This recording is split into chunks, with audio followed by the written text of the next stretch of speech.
শবে কদরের অন্যতম আমল হলো রাতে দাঁড়িয়ে ইবাদত করা, নামাজ পড়া।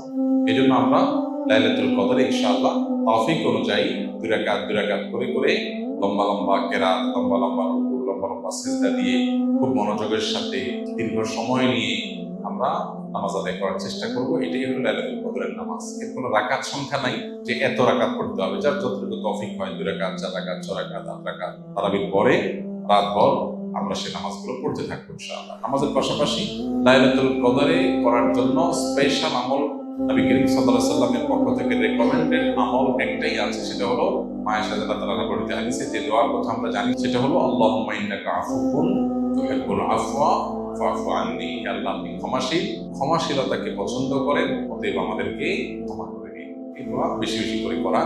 এর বাইরে আমরা জিকির, আজকার, তাসবিহ, কোরআন তেলাওয়াত, দোয়া, রোনাজারি এগুলোর মাধ্যমে পুরো রাত অতিবাহিত করার চেষ্টা করবো ইনশাআল্লাহ। নামাজের ক্ষেত্রে বিশেষ কোনো নামাজ নাই যে লাইলাতুল কদরের এরকম এত রাকাত নামাজ, প্রথম রাকাতে অমুক সূরা এতবার, তমুক সূরা এতবার, এরকম কোনো বিশেষ নিয়ম নাই। বরং অন্য যে কোনো নামাজের মতো যে কোনো সূরা দিয়ে আমরা নামাজগুলো পড়তে পারি।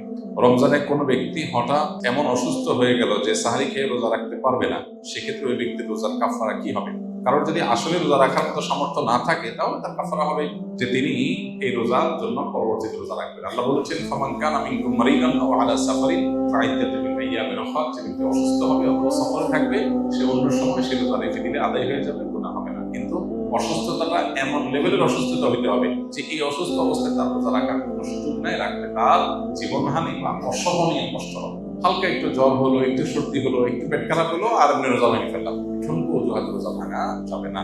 রমজানের তারাবির টাকা উল্লেখ করে মসজিদে টাকা তোলা হয়, এটা শরিয়া দৃষ্টিকোণ থেকে সঠিক কিনা এটা আমরা এর আগে বারবার বলেছি।